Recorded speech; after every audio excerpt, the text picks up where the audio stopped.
Olá, queridos, vamos para a nossa segunda aula de teologia pastoral. O assunto que abordaremos hoje é a personalidade do ministro. Nós entendemos por personalidade a organização dinâmica, essa é uma definição, a organização dinâmica de caracteres, qualidades e pensamentos exclusivos e essenciais de uma determinada pessoa. Portanto, tudo aquilo que lhe é próprio, que é peculiar, que caracteriza uma pessoa, é a sua personalidade. Neste estudo, nessa aula, nós trataremos especialmente das qualidades indispensáveis do ministro, cuja personalidade é fator importante para a igreja e para seus membros em particular. Vamos ver o que a palavra de Deus nos diz, vamos ver o que a teologia nos fala, mas principalmente nós nos basearemos na palavra de Deus, que é a regra de fé e prática da igreja e, consequentemente, do pastor, do ministro. As qualidades espirituais, nós temos 5 alistadas aqui nesse slide, e eu quero falar sobre essas 5 detalhadamente. São regeneração, piedade, fé, oração e batismo com o Espírito Santo. Depois nós vamos ver ainda algumas outras coisas muito importantes, muito significativas, que são qualidades morais, qualidades físicas e intelectuais. Vamos lá, então. Regeneração compreende a transformação radical operada pelo Espírito Santo no homem, na pessoa, no ser humano, que após ouvir a palavra de Deus, sente-se arrependido, arrepende-se, é mais do que um sentimento, é uma atitude, é uma postura, é uma posição de arrependimento e obtém a fé para a salvação. É o que nós encontramos em Lucas 19, de 1 a 10. Uma pessoa regenerada, gerada de novo, está livre da condenação. Agora, pois, nenhuma condenação há para os que estão em Cristo Jesus, Romanos 8:1. E livre do pecado. O pecado não terá domínio sobre vós. Isso é regeneração. O ministro deve ser uma pessoa regenerada, para que possa falar de sua experiência com o poder salvador de Jesus Cristo. Ministro, pastor não regenerado não pode, não deve continuar exercendo o pastorado. Há pastores que guardam velhos hábitos, velhos vícios, que ainda não se libertaram do jugo do pecado, da velha vida sem Cristo. Tem atitudes, tem palavreado, linguajar que não coaduna com os princípios do Evangelho. Isso é sinal de que não houve regeneração. Houve uma acomodação, um assentimento intelectual, houve uma mudança em algumas áreas da vida, mas esse pastor, esse ministro, não permitiu que o Espírito Santo tratasse completa e totalmente da sua vida. Então, isso é um impedimento, é um fator impeditivo para o exercício do ministério. Um pastor tem que ser regenerado. Como ele vai para o púlpito pregar que Deus, através do Espírito Santo, regenera pessoas e ele não foi regenerado?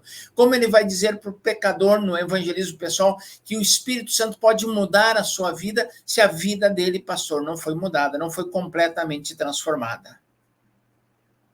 Ser regenerado não é nunca pecar, mas é não ser dominado pelo pecado. Isso é extremamente importante termos em mente.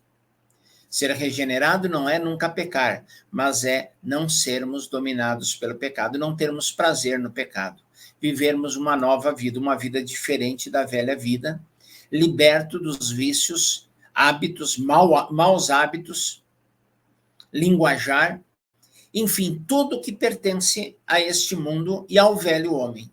Primeira qualidade espiritual de um pastor é regeneração. A segunda qualidade espiritual é piedade.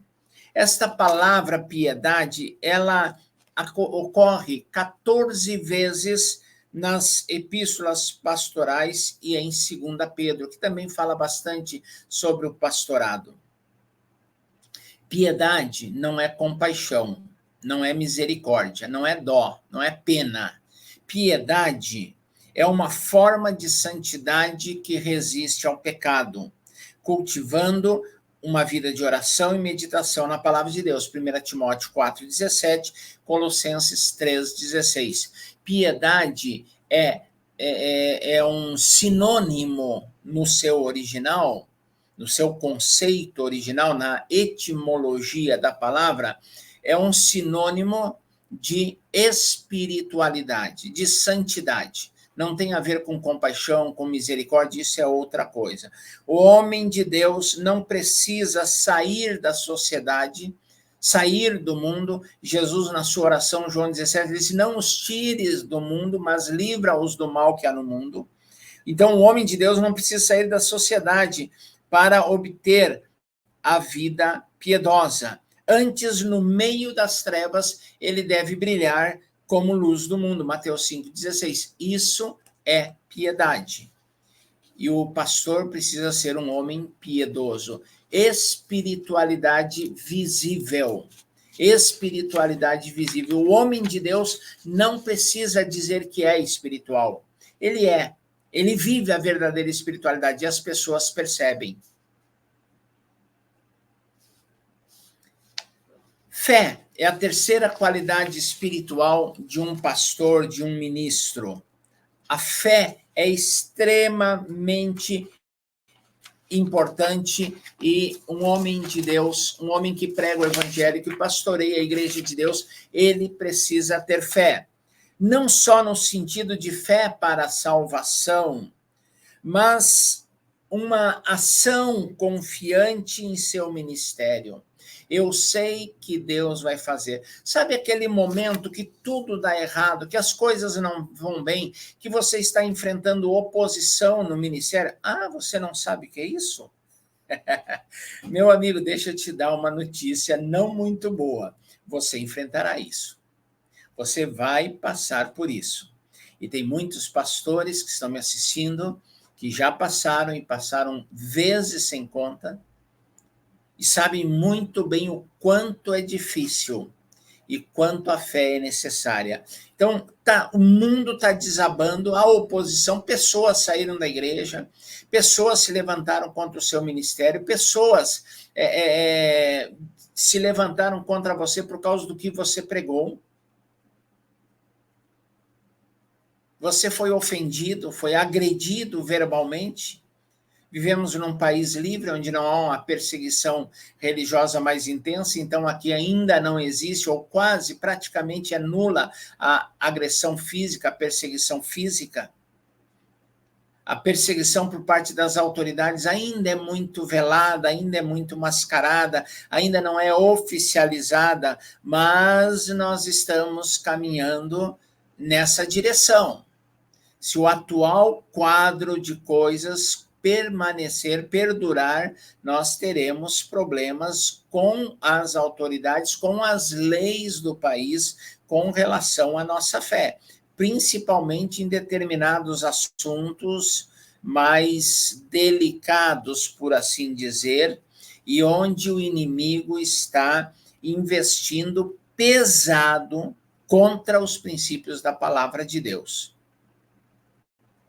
Não vou entrar no detalhe, mas eu tenho certeza que você sabe do que, ou pelo menos desconfia do que eu esteja falando. E nesses momentos a fé é necessária. É aquela convicção que lhe leva a tomar atitudes, a ter ações confiantes, no sentido de, com a graça de Deus, reverter a situação, reverter quadros, reverter histórias. O ministro enfrenta a incredulidade de muitos, e de muitos crentes, de muita gente na igreja. Eu falava sobre ouvir Deus e um irmão, depois do culto, perguntou para mim, pastor, esse negócio de ouvir Deus é verdade? Deus fala mesmo com o senhor? O que é isso? É incredulidade. Uma vez eu estava no comércio, conversando com uma pessoa, evangelizando, essa pessoa olhou para mim e disse, pastor, o senhor acredita no Papai Noel também? Coelhinho da Páscoa? O senhor acredita nessas coisas? O que é isso? É incredulidade. Então, nós devemos crer no poder de Deus. Moisés 14, 21 de Êxodo, ele disse, quando eu chegar lá, eles não crerão em mim. O povo, o rebanho que o Senhor está me chamando para pastorear, não vai acreditar em mim, não vai crer em mim. Ele já previa isso, e realmente ele passou por situações onde a incredulidade somada à rebeldia do povo foi terrível, foi intensa. É preciso fé. Deus, o ministro deve crer no poder da palavra por ele anunciada. Porque eu não me envergonho do evangelho de Cristo, que é poder de Deus para a salvação de todo aquele que crê, diz o apóstolo Paulo. Crer no que prega. Meu querido, deixa eu falar uma coisa para você. Se você não crê na sua pregação, arrependa-se e comece a crer. Não vou dizer para você parar de pregar, porque você foi chamado para pregar. Mas se você não crê na sua pregação, arrependa-se, confesse a Deus como sendo pecado da incredulidade, e comece a chorar aos pés do Senhor até que você creia e continue pregando. Pregue até que você acredite no que você está pregando e viva aquilo que você está pregando. O ministro, o pastor, deve crer nas promessas de Deus. O Deus que promete não falha. Deus não é um homem para mentir. Números, eu acho que diz isso. O profeta lá, como é que era o nome dele? O Balaão, né? Balaão. Ele diz, Deus não é um homem para que minta, e nem filho de homem para que se arrependa. Se ele prometeu, ele há de cumprir. E se ele falou, é certo que fará. O que Deus prometeu para a sua vida, o que Deus prometeu para a igreja que você pastoreia, o que Deus prometeu para os ministros, para os pastores do seu rebanho, da sua igreja, ele vai cumprir integralmente. Creia na presença de Deus. Querido colega de ministério, aspirante ao ministério pastoral, você nunca está ou estará sozinho. Pastorado é uma posição solitária. E alguns pastores a tornam ainda mais solitária. Mas pastorado é uma função, é um ministério, é uma posição extremamente solitária. Nick Cruz, ele escreveu um livro na década de 70. Eu li esse livro pelo menos 2 vezes. O título do livro é Solitário, mas nunca sozinho. Você até pode estar solitário, mas nunca sozinho. Creia na presença de Deus na sua vida, no seu ministério, em cada atitude que você tomar, em cada coisa que você fizer de acordo com os princípios da palavra de Deus. Você nunca está sozinho. Quarta qualidade espiritual, oração. Os maiores servos de Deus foram homens de oração. Os maiores servos de Deus foram homens de oração. Eu estava lendo há pouquinhos dias um livro e contava uma experiência de um homem de Deus, não lembro agora exatamente quem era ele, mas a experiência foi muito marcante para mim. Ele estava no seu gabinete pastoral orando e ele disse para a secretária, eu estarei orando. E depois que ele passou um tempo orando, a secretária bateu a porta e disse para ele assim, desculpe interrompê-lo, pastor, mas o pastor fulano de tal está aqui na recepção há 1 hora ali esperando. E aí o pastor disse, mas por que você não me chamou antes? Ela disse, eu abri a porta do seu gabinete e o senhor estava numa comunhão com Deus tão gostosa, e essas coisas me emocionam. O senhor estava assim, a expressão do seu rosto era de tamanha intimidade com Deus que eu não tive coragem de lhe interromper e pedi para o pastor esperar. Vida de oração. 2 Timóteo 1,3, Colossenses 1,9, Filipenses 1,3, fala sobre a vida de oração. A oração deve marcar o nosso ministério. A oração foi marca registrada do ministério de Jesus. Ele tinha as multidões, ele tinha os 12, ele tinha as suas atividades, os milagres, enfim, tudo, o ensino, a pregação, mas ele priorizava na sua vida o tempo com o Pai. Eu conheci um pastor lá em Mogi das Cruzes, São Paulo, pastor Nino Boschi, um homem de Deus, muito querido. Terminava os cultos e depois que terminava o culto, ele ficava pelo templo, despedia todo mundo, e aí junto com alguns líderes ele ia para uma sala e ele ficava 2, 3 horas em oração. A oração marca registrada de um homem da vida, não do ministério apenas, mas da vida de um homem de Deus. É uma qualidade espiritual imprescindível. O pregador deve orar mais do que qualquer membro da igreja. O pastor deve orar mais do que qualquer membro da igreja. Nós precisamos buscar muito mais. Eu conheci um pastor, ele dava o dízimo do seu tempo em oração, na presença de Deus. Ele disse, Deus me deu 24 horas por dia. Ele tirava o dízimo do seu tempo. 2 horas e 40 minutos. Ele estava ali em oração na presença de Deus. Eu acho que essa conta dele não batia muito bem, mas ele simplificou a coisa. 24 horas, 2 horas e 40 de oração e ponto final.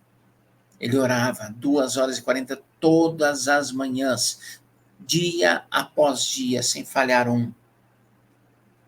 Aconselha-se um tempo dobrado de oração, correspondendo ou em comparação com o tempo de pregação.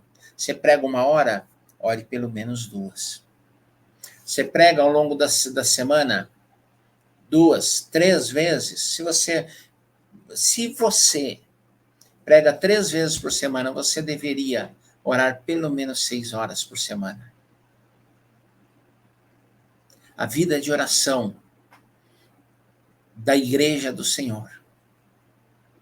Pior do que isso, a vida de oração dos ministros de Deus, dos ditos homens de Deus, dos pastores, é ridícula, é medíocre. 1 ano atrás, eu citei na congregação que eu pastoreio, que a vida de oração da igreja é medíocre. E um cidadão se levantou contra mim com muita raiva. Me confrontou veementemente, com muita raiva. A raiva era visível nos seus olhos, que ele não era um homem medíocre. Eu não disse que ele era medíocre. Aliás, eu nem me referia a ele. Até porque ele orava.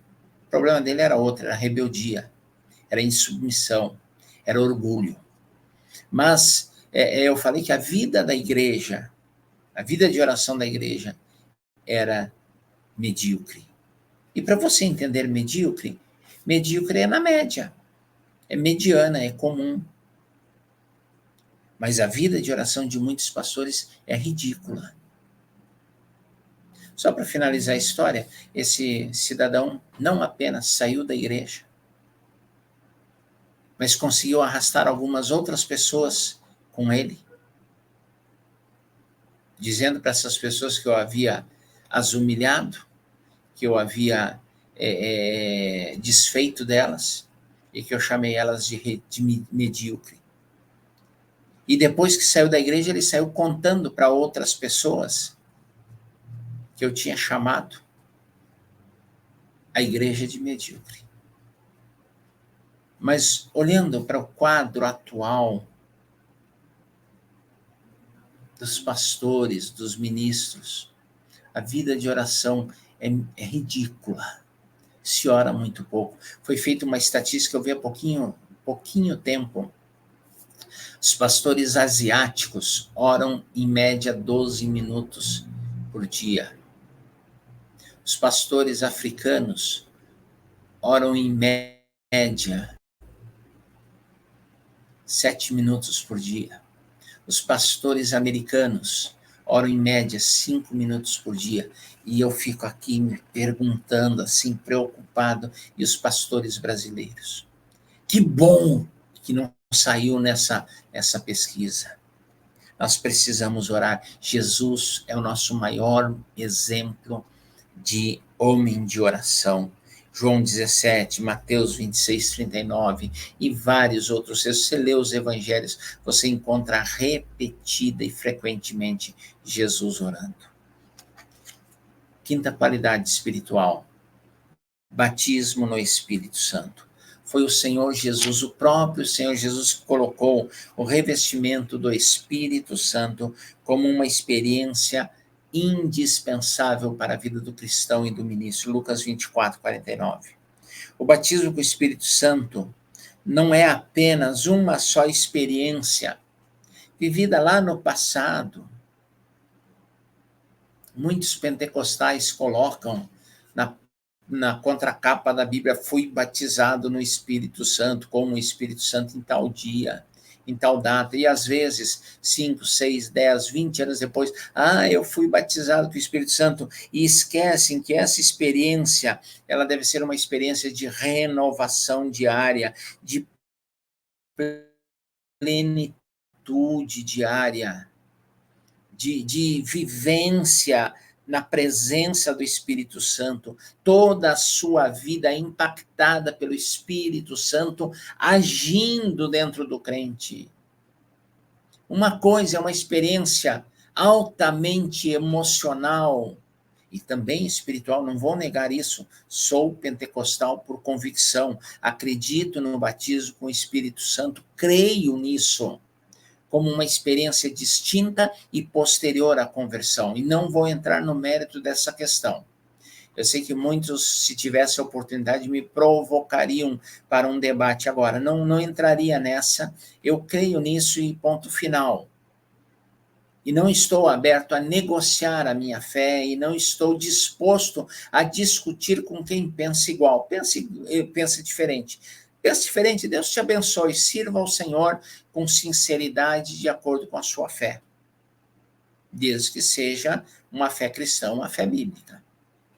Então, o que acontece? Às vezes você fica preso a uma experiência do passado e esquece que você deve ser cheio do Espírito. O apóstolo Paulo, ele diz: enchei-vos do Espírito, um ato contínuo. Permaneceis cheios, continuai cheios, enchei-vos continuamente do Espírito Santo. O pastor precisa sentir o impulso do poder do Espírito Santo.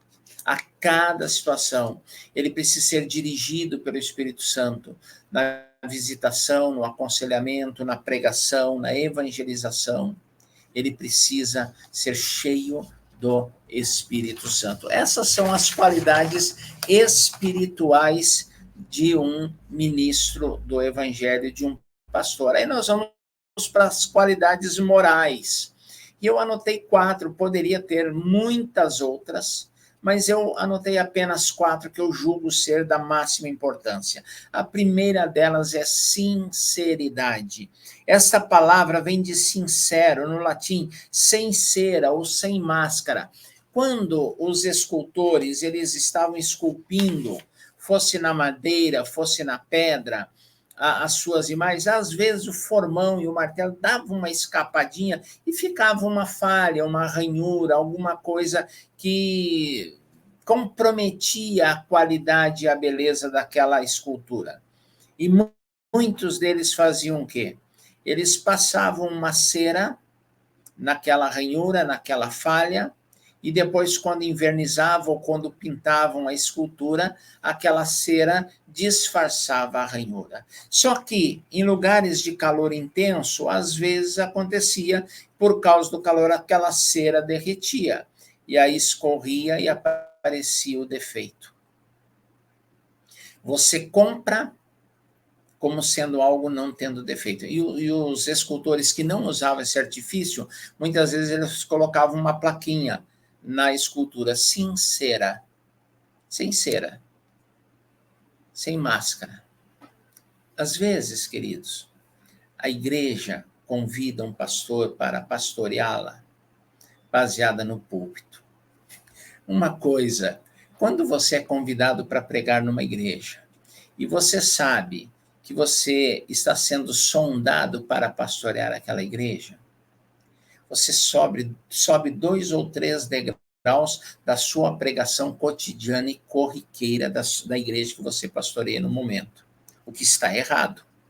O que está absoluta e completamente errado. A minha melhor pregação tem que ser a de hoje. Tem que ser a que eu estou pregando hoje. Não é quando eu vou conhecer uma igreja, quando eu vou num congresso, num retiro de pastores, numa convenção, aí eu faço a sua melhor pregação tem que ser a de hoje. Toda pregação que você prega tem que ser a melhor. Toda vez que você prega, você tem que fazer com excelência. Mas, voltando lá, aí o pastor prepara a melhor mensagem que ele poderia preparar. E ele faz o quê? Ele apresenta essa mensagem. E nessa mensagem ele é o herói nos exemplos, nos testemunhos, nas ilustrações. A sua igreja, que pode estar desmoronando, é a melhor igreja. O que ele faz? Ele passa uma cera em um ou mais defeitos que ele apresenta. E ele passa um verniz. Seria melhor um óleo de peroba. Só uma dica. E aí ele vai pregar naquela igreja. E a igreja se encanta. Que pastor! Peraí, irmão. Peraí. Olha aqui, ó. Dá uma olhadinha aqui nos meus olhos.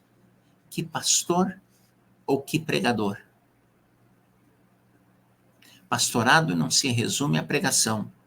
Pregação é a parte mais importante, considero eu, do ministério pastoral. O púlpito, pregação e ensino. O púlpito é a parte mais importante do ministério pastoral, mas não é tudo. Tem qualidades morais. E aí acontece o quê? O pastorzinho lá com a cera, com o óleozinho de peroba, o vernizinho, ele é convidado, porque a igreja se encantou com a sua pregação. Que pregador! E às vezes eles comparam com o pastor que está saindo, tadinho, perde longe, perde feio. E aí eles contratam um novo pastor, convidam um novo pastor para ser o pastor da igreja. Estou falando isso em igrejas congregacionais, igrejas que têm o hábito de votar na escolha do próximo pastor. E aí, quando o pastor vai pastorear a igreja, a temperatura às vezes sobe. Problemas, discussões, desencontros, e a temperatura sobe. E quando a temperatura sobe, a cera derrete. E o verdadeiro caráter do pastor aparece. Isso é lamentável. Sinceridade, o crente em geral tem que ser sincero. Filipenses 1:10, muito mais o ministro em seu relacionamento com os membros, com a coletividade, com os colegas e com Deus. Tem gente que tenta enganar até Deus. Tem gente que tenta enganar até Deus. Engana a esposa, engana os filhos, engana a igreja, engana a sociedade, engana a denominação, mas a Deus não se engana. E um dia a temperatura sobe, a cera derrete, a máscara cai, a feiura do caráter aparece. A minha avó tinha um ditado que diz assim: tanto a raposa vai ao ninho, que um dia ela deixa o focinho.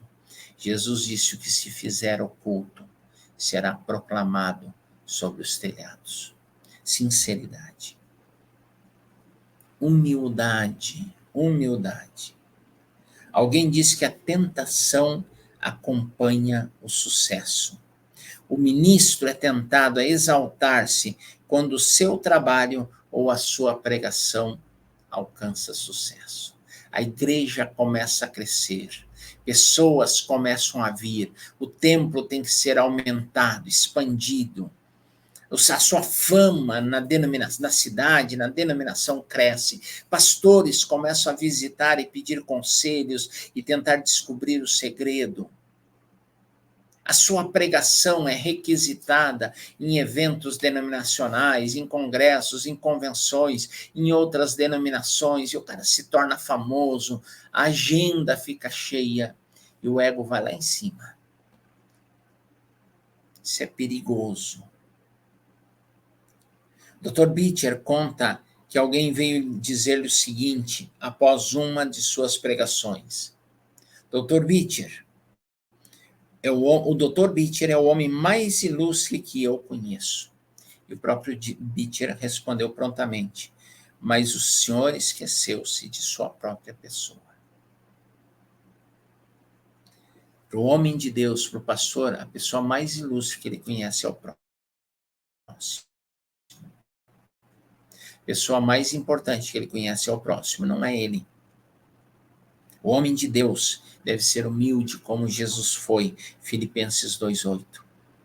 Tende em vós o mesmo sentimento que houve também em Cristo Jesus, o qual, subsistindo em forma de Deus, não julgou ser igual a Deus, antes esvaziou-se de si mesmo, tornando-se obediente até a morte e morte de cruz. Grande é o galardão da humildade, Provérbios 22:4. Pessoas há que desejam manifestar a humildade em palavras, em gestos, em vestes, mas a verdadeira humildade não é procurar mostrar-se, é uma atitude íntima de compreensão das limitações e fraquezas pessoais. Quando alguém diz para você que é humilde, ele pode ser qualquer coisa, mas ele não é humilde. Outra coisa, humildade não é sinônimo de pobreza. Tem muito pobre arrogante e tem muito rico humilde. A pessoa não tem dinheiro, é desprovida financeiramente. É um nomezinho bonito, né? Não diga que o cara é pobre, é feio, não, diga que ele é desprovido de riqueza, tá bom? Então, o sujeito é desprovido de riqueza. Aí, aquele irmão é humilde, ele pode ser desprovido de riqueza e arrogante. Aí ele diz, não, eu sou humilde. Você é pobre, cara. E aí, para isso, você tem que dizer que ele é pobre, para ele cair na real. Entendeu? É mais ou menos por aí. Quando a pessoa diz que ela é humilde, ela pode ser qualquer coisa, menos humilde. Relaxamento, descuido, desleixo corporal com as suas coisas não é sinônimo de humildade. Isso é relaxamento. Isso é outra coisa. Então, a humildade faz parte das qualidades morais de um pastor, de um ministro. Abnegação. Que nome estranho. O que é isso? Da onde a Bíblia tirou essa palavra abnegação? Da onde eu tirei? Eu tirei da Bíblia, tá? Mas da onde a Bíblia tirou? A abnegação trata-se de um tipo de renúncia quando o ser humano, quando o homem deixa os seus direitos em favor de outrem. Paulo foi um exemplo de abnegação. Por causa de vocês, dizia a igreja em Corinto, eu não me fiz acompanhar de esposa, eu não casei. Eu abri mão do direito que eu tinha de casar para cuidar melhor de vocês. Eu abri mão do salário, eu trabalhei, essas mãos aqui me sustentaram por causa de vocês, em favor de vocês, para ver vocês melhor, para ver vocês crescerem, para plantar uma igreja, para dar para vocês a oportunidade de ouvirem o evangelho e se converterem a Cristo. A abnegação é isso. No ministério pastoral, há momentos quando a abnegação custa um alto preço. Você vai pastorear ou está pastoreando uma igreja pequena ou que atravessa um momento de dificuldade financeira. de crise na cidade, no país, e afeta a igreja. Nós estamos no mundo, nós somos afetados. E tem pastor que fica contando, anotando na sua agenda tudo que a igreja deixou de lhe pagar e tudo que ele comprou para a igreja, guardando notinha. E o dia que a igreja melhora, ele apresenta para o tesoureiro um calhamaço de papéis, de notas, de comprovantes, querendo receber tudo. Aonde fica a abnegação? Tem pastores que deixam o pastorado de uma igreja e quando deixam, apresentam para a igreja ou para a denominação uma conta, às vezes impagável. Às vezes impagável. Que querem receber. E alguns chegam ao extremo da carnalidade. De entrar na justiça trabalhista para receber o que julgam ter direito. Não abrem mão dos direitos. Eu vi um pastor, conversei com ele. Eu tenho que dizer que é meu amigo, mas eu não concordo com o que ele fez. Quando ele deixou o pastorado depois de pouco tempo numa igreja pequena. Ele é um cara descontrolado nos seus gastos, gasta demais. É um cara que vive chamando pessoas para pregar na igreja. Eu fui pregar na igreja dele, naquele mês eu fui o terceiro pregador visitante na igreja. E tem alguns problemas. Um deles é que a igreja não ouve a voz do pastor, não aprende a ouvir a voz do pastor. Tem tanto pastor falando que ela não identifica a voz do pastor. Segundo problema é que vai gente lá e prega coisa que não tem nada a ver com o que ele crê, com o que ele ensina, e aí torna-se aquela miscelânea, aquela coisa terrível na igreja doutrinariamente. E terceiro lugar, ele gasta o dinheiro que seria do seu próprio salário. Ficar pagando para pregadores de fora, paga a despesa da oferta, chega no fim do mês, não tem dinheiro para pagar o seu próprio salário.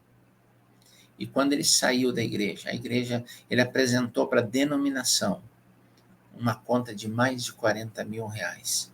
A igreja não pôde trazer um novo pastor enquanto não pagasse a dívida apresentada pelo pastor. Cadê a abnegação? Numa outra cidade, uma pastora deixou o pastorado da igreja, entregou o pastorado aos cuidados da denominação e apresentou uma conta de 100 mil reais. 100 mil reais que a igreja lhe devia.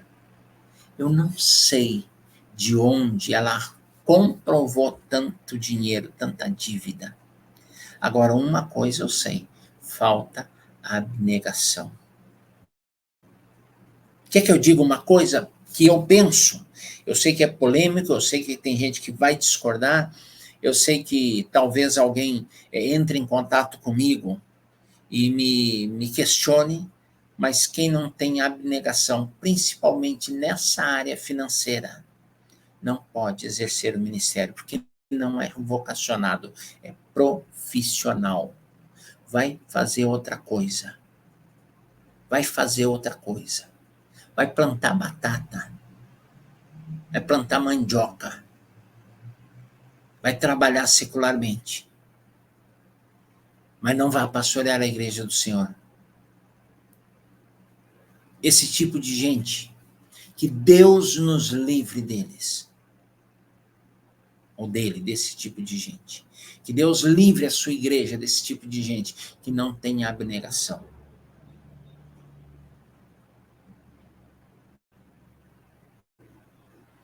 Honestidade. As finanças são um problema sério. Honestidade nos mínimos detalhes. Eu advogo a ideia de que o pastor não deve receber dízimos e ofertas, a não ser em alguma excepcionalidade. Tem pastor que cada vez que vai visitar uma família, vai visitar uma casa, lhe dão um envelope do dízimo, lhe dão um valor de oferta para ele entregar para o tesoureiro. Entrega a própria pessoa para o tesoureiro. Vá no próximo culto, deposite no gasofilácio, na cestinha, sabe aquela redezinha de caçar borboleta que usa em algumas igrejas? Pois é, joga lá dentro quando o diácono passar. Não pegue dinheiro de membros da igreja. Não receba dízimos e ofertas. Cuidado com isso. Você, membro da igreja, não entregue dinheiro na mão do seu pastor, dinheiro que é da igreja. Não exponha o seu pastor à tentação. Cuidado com prestações. Cuidado com fiança. Não seja fiador de nenhum membro da igreja. Você vai arrumar dor de cabeça. Usando uma expressão popular, você vai arrumar sarna para se coçar. Você vai arrumar problema. Não faça sociedade com um membro da igreja. Pode lhe custar caríssimo.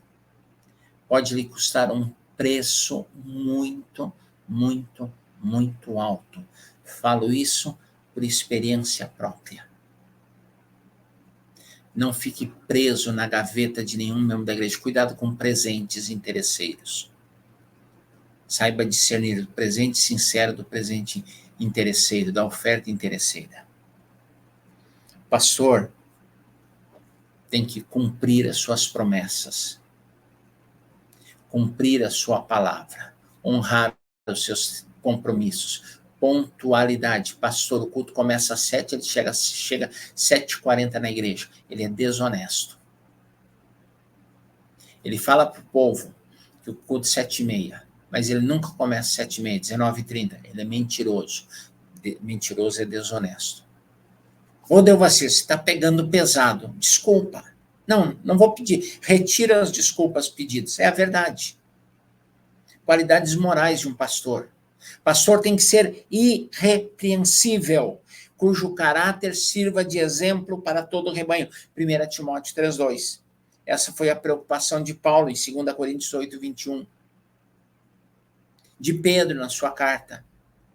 Pastor, moralmente tem que ser irrepreensível. Não vou entrar no detalhe dos pecados sexuais, mas faz parte. Dizem que as 3 maiores tentações do pastor é fama, dinheiro e mulher. É a barra dos tribunais, a barra da saia, a barra de ouro.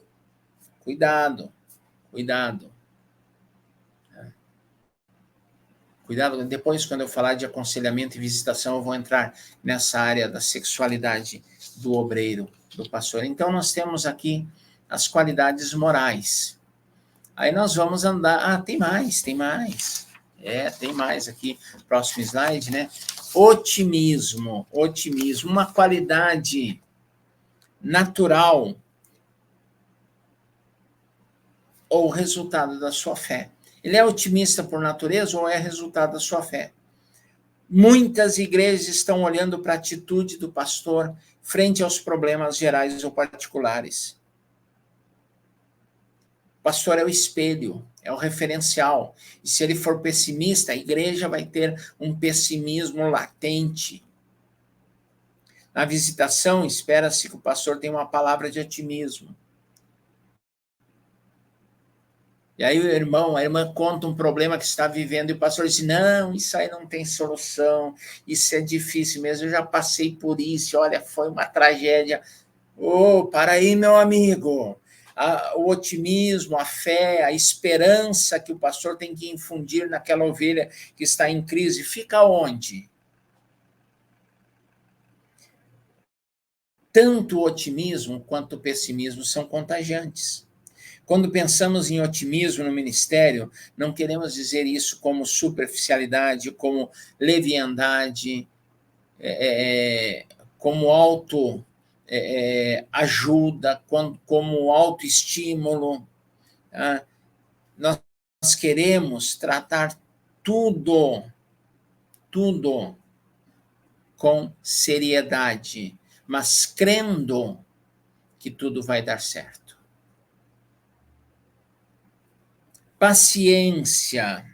Essa palavra paciência significa ficar debaixo da carga, colocar-se e ficar debaixo da carga. Paciência é uma qualidade indispensável para o agricultor. Tiago 5:7. Também todas as pessoas que que trabalham, que se esforçam, que labutam, aguardam o resultado do seu trabalho, nem que seja o salário no final ou no início do mês. Ser paciente não significa ser imediatista, querer tudo para hoje, tudo para agora. Nós estamos acostumados com banco automático, agora no aplicativo do celular, com macarrão instantâneo, com fast foods. Nós precisamos ter paciência, saber que há um problema, que há problemas, que há assuntos, que há coisas que têm a hora certa para serem tratadas, para serem resolvidas, para serem alcançadas. O ministro tem que ter paciência para colher os frutos, o ministro tem que ter paciência para suportar as aflições, provas e dificuldades. Tiago 5,11, 1 Pedro 2,20, Romanos 15, 1-6, 2 Coríntios 6,4. Seriedade. É uma palavra usada no sentido contrário de leviano. Não convém a um servo de Deus leviandade. Meninice, eu disse na aula anterior, meninice. Um pouco de humor é aconselhável, mas cumpre ao servo de Deus agir com seriedade no tratamento dos assuntos da igreja, nos problemas dos membros e no relacionamento com as demais pessoas da sociedade. Paulo, escrevendo a igreja em Corinto, ele diz, 2 Coríntios 1, 17, 18, que não foi leviano. Tem pastor que brinca demais. Tem pastor que brinca demais.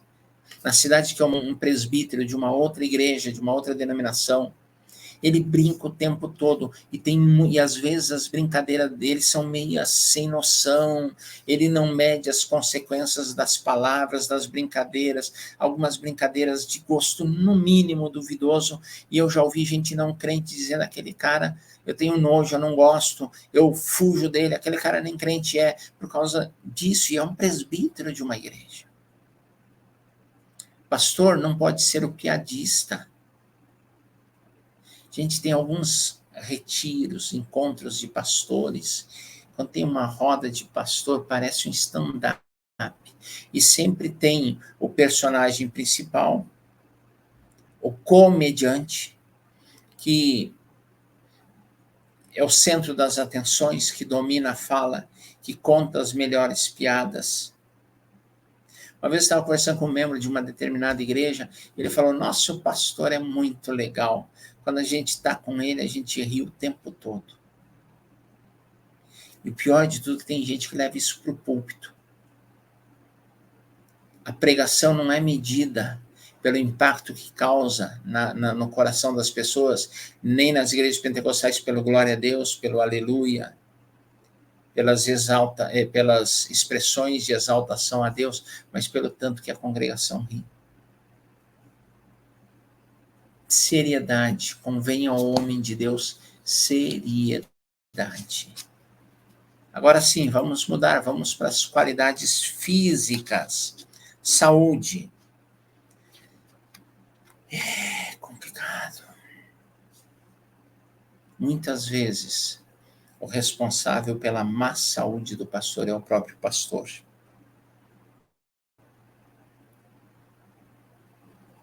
Não cuida do seu corpo, sedentário, obeso.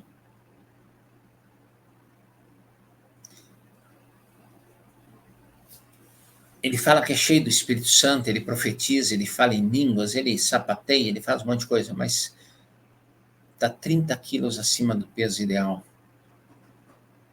O mesmo Espírito que ele diz que lhe enche, tem fruto.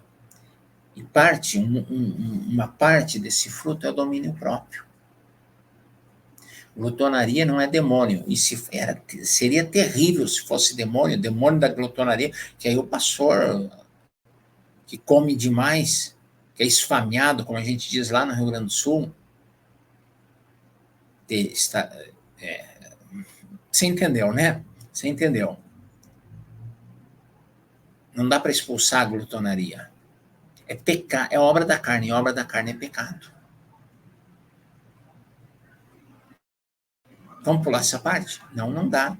É real. É qualidade de um ministro. Faz parte da vida de um pastor. Para muitos, a saúde do ministro não é fator importante no seu trabalho. Mas é. Houve um tempo quando o monaquismo ensinava que precisávamos mortificar o nosso corpo, obtendo assim uma vida mais santa. Então, eles se açoitavam, eles jejuavam. Conta-se que Simão, o estilista, um monge, penitenciava-se por longo tempo em cima de um pedestal, o Simão das colunas, para alcançar a sociedade.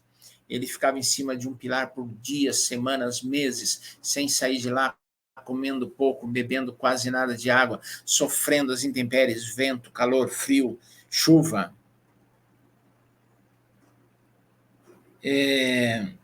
Channing, um pregador do século XIX, fazia seus estudos até 2, 3 horas da madrugada. Dormia no assoalho e andava sem agasalho na Inglaterra, no inverno na Inglaterra, para obter uma vida mais santa. Isso não vai lhe tornar santo. Isso não vai lhe tornar puro. O corpo não deve merecer toda a nossa atenção, a ponto de se tornar o centro da nossa vida. Pastorzinho bombado, malhado, que passa todo dia na academia e que em todas as suas pregações fala que está malhando, é culto ao corpo. Falei. Embora dê para editar, não vou editar, está falado. Culto ao corpo. Faz parte disso aqui. Mas não convém maltratar o corpo, porque através dele nós podemos, em santidade, oferecer o nosso culto racional. Paulo aos Romanos 12:1. Convém ao pregador zelar pela sua saúde. O pastor precisa fazer uma caminhada diária, precisa praticar um esporte, sim, precisa cuidar do seu corpo, precisa fechar a boca. Tem um exercício físico que é o único que muitos pastores fazem, levantamento de garfo. Vai devagar, já falei da glutonaria. Então, cuidado com isso. Sedentarismo, mora a meia quadra da igreja e só vai na igreja de carro. Um templo de carro. Está errado. Para cuidar das suas, desfrute as suas férias, durma satisfatoriamente, consulte regularmente um médico, faça check-ups, cuide da sua família, da sua saúde, do seu corpo, da sua saúde. A família também, mas é outra coisa. Tá bom? Aparência. Não convém ao ministro de Deus ser um santo medieval, maltrapilho e descuidado com a higiene pessoal. Eu convivi durante um tempo com um pastor. Eu tinha vergonha. Quase sempre com roupa suja. A gola, não importava a cor da camisa, a gola era sempre marrom. Dá para entender? Manchas de comida. Tadinho, devia ter uma boca furada, alguma coisa assim. Manchas de comida. Sujeira, manchas de suor. Umas camisetas de cores berrantes, sabe aquela camiseta cheguei? Aquele verde-limão fosforescente, aquele amarelo dói nos olhos, era o tipo de roupa que ele usava. O cara chegou em um culto, no templo, de shorts de jogar futebol. Por causa da sua postura, da dignidade, lembra lá, ancião, presbítero, dignidade do cargo, a sua posição, homem de Deus, o pastor tem uma grande responsabilidade na comunidade e ele tem que manter uma boa aparência. Isso não quer dizer luxo. Sabe aquele sapato italiano com couro de crocodilo? Cinta importada com couro de piton? Os ecologistas são contra os dois, tá? Os ecologistas combatem os dois, não iriam para a sua igreja. Aquele terno Armani, Não, não precisa isso. Roupas limpas, sapatos engraxados, cabelos alinhados, barba quando usa a parada, corpo limpo, sadio, unhas limpas. Use desodorante, é muito bom. Use creme dental, é recomendável. Aparência. Boa dicção. Boa dicção. O pregador não precisa ser um mestre da fala. Deveria, porque uma das suas principais ferramentas é a sua fala. Mas deve saber usar a sua voz e pronúncia com perfeição, com correção. Imagina um pastor gago pregando. Existe um exercício muito simples, quero ensinar para você aqui. Se você tem dificuldade com a dicção de algumas palavras, com a pronúncia de algumas palavras, pegue um lápis, coloque aqui, vem na frente, não é freio, é aqui, ó. E aí você lê de 10 a 15 minutos todo dia com o lápis aqui. Vai lhe ajudar e muito na pronúncia, na boa dicção. Tá? Saber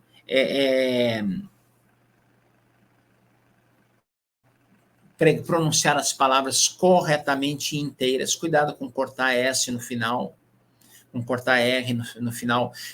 Cuidado com a aspiração entre as palavras. Ô, deu vacilo, o que é isso? O que é isso? É aquele pastor que está pregando e cada vez que ele toma fôlego, ele vai... E daí ele está falando... É horrível ouvir isso. Cuidado com isso. A inspiração, o poder, a vibração não deve sacrificar o ouvido dos ouvintes com vícios, com cacuetes, com erros de dicção. Uma voz clara, tudo isso é aconselhável para o pregador da palavra de Deus, para que todos ouçam e entendam. Boa visão. Ninguém tem culpa de não ter uma boa visão. Não há nada mais agradável do que ver um pregador com a Bíblia debaixo dos seus olhos. Ele vai ler a Bíblia e ele tem que ler assim. Diz que Jonathan Edwards, ele tinha um problema sério de visão.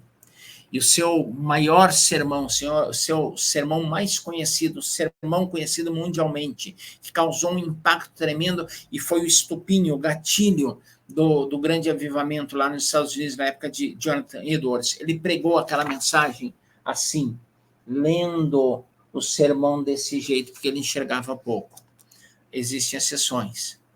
Vai consultar um oftalmologista, vai colocar um bom óculos, visite regularmente, sentiu que está um pouquinho fraco, um pouquinho embaçado, vá lá. A boa iluminação do púlpito, do púlpito, do templo como um todo, também favorece. Cuidado com a visão.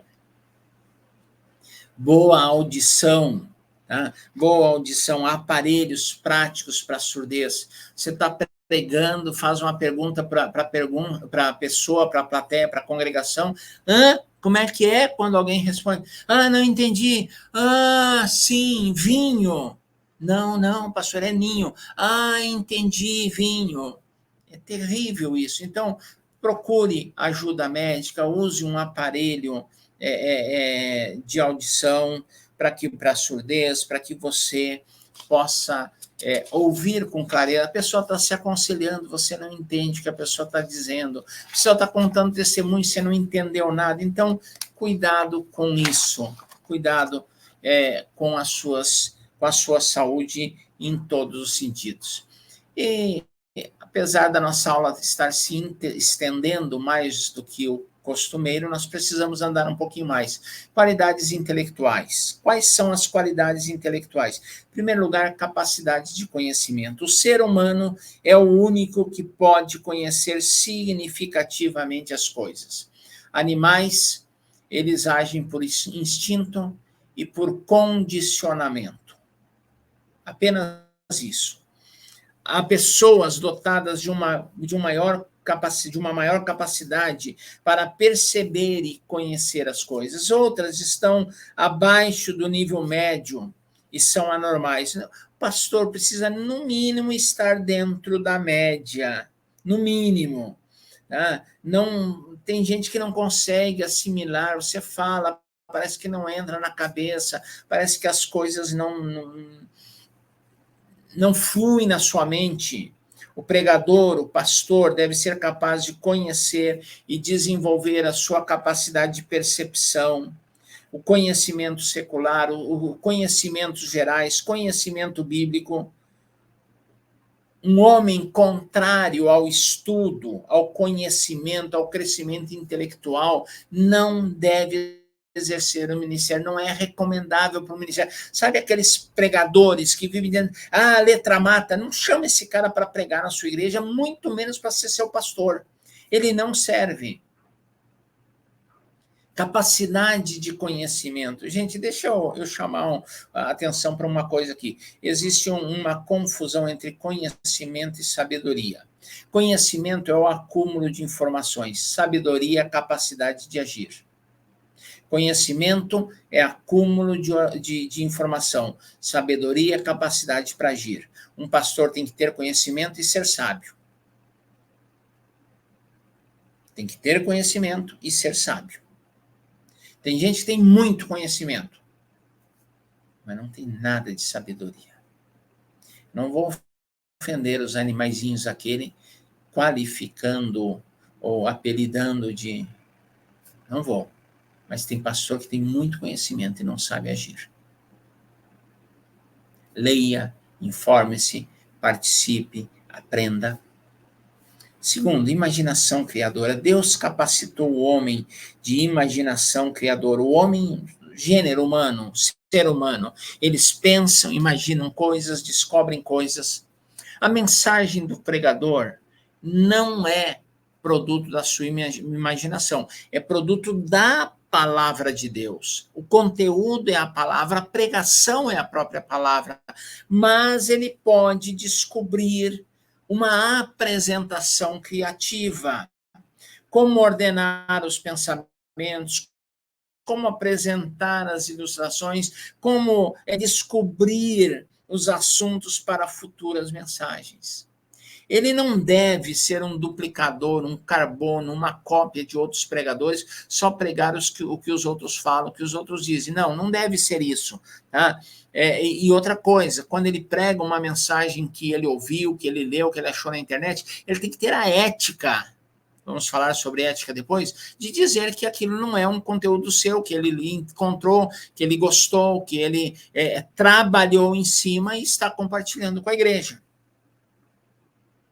Convém observar o método de Jesus. Ele era criativo, ele usava coisas do dia a dia muito interessantes para ilustrar as suas mensagens, o seu ensino.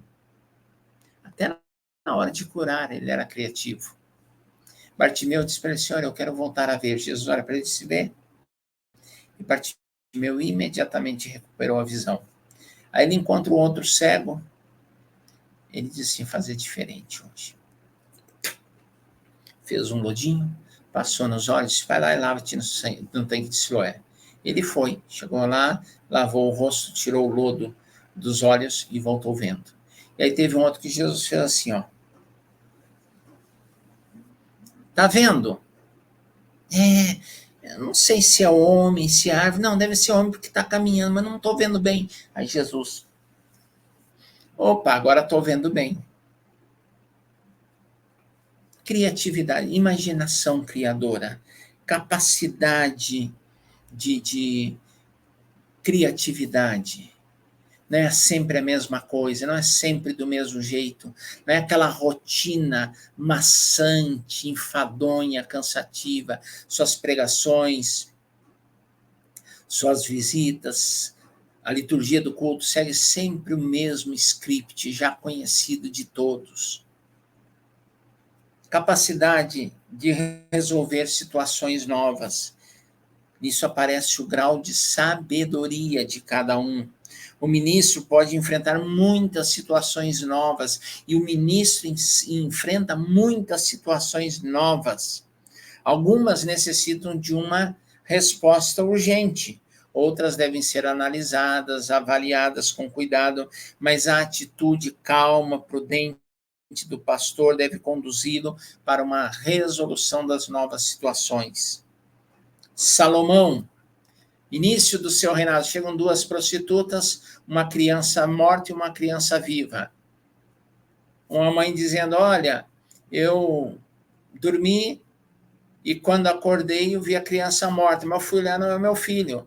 Ela estava dando de mamar, deitou em cima da criança, devia ser bem pesadinha, né? Deitou em cima da criança e matou. E aí ela trocou dos filhos, os filhos. Eu disse, não é verdade, não foi isso não, quem morreu foi o bebê dela. Situação nova. O que Salomão disse? Traga uma espada aqui. Faz o seguinte, pega o bebê vivo pela perna, corta ele no meio. Dá metade para cada uma. Não, faz isso mesmo, faz isso mesmo. Isso é bom assim. A outra diz, não, faz isso, pelo amor de Deus, dá o bebê para ela. Dá o bebê para a segunda mulher. Por quê? Porque ela provoca a mãe. Capacidade de resolver situações novas. Você não vai pegar a espada lá na igreja, mas tem que ter criatividade, imaginação criadora e essa capacidade, essa habilidade. Capacidade cultural e bíblica. O conhecimento do seu povo. Tem gente que não sabe a razão do nome da cidade. Mora numa cidade, pastoreia uma igreja na cidade, está ali há 20 anos, não sabe de onde que é o nome. Eu não sei.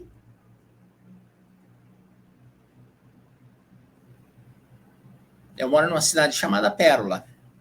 Pérola é uma joia criada pela ostra. Não, Pérola era o nome da esposa do colonizador, do grande cafeicultor que colonizou toda essa região. E quando formou-se o núcleo habitacional, ele deu o nome da sua esposa, Pérola. E do lado aqui tem um outro vilarejo, um patrimônio chamado Elisa. Era a cunhada, era a irmã da Pérola. Então você tem que conhecer a cultura, a cidade, os personagens da história da sua cidade. Tudo isso favorece o pregador, tudo isso favorece aquele que anuncia o evangelho. Nós precisamos conhecer coisas da cultura geral, precisamos ter um conhecimento amplo, um conhecimento variado e uma cultura bíblica, uma capacidade bíblica muito grande. O pastor precisa conhecer a Bíblia. Eu participei durante 2 anos, aproximadamente, do conselho examinatório de pastores da minha denominação. A primeira pergunta que eu fazia para o candidato, você já leu a Bíblia toda pelo menos uma vez? Queridos, tragicamente, lamentavelmente, 80% dos candidatos nunca tinham lido a Bíblia toda. Isso é terrível, isso é trágico, isso é lamentável. E precisamos ter isso. Na nossa próxima aula, nós falaremos sobre a função do ministro. Nós finalizamos aqui a nossa segunda aula de teologia pastoral. Muito obrigado a você que acompanhou, você que ficou comigo até agora. Que Deus abençoe. Se você é um aspirante do ministério, que Deus te capacite, que você se prepare e que as portas sejam abertas para o ministério. Se você é um pastor, que Deus continue a abençoá-lo, a usá-lo poderosamente em suas mãos. Que Deus nos abençoe.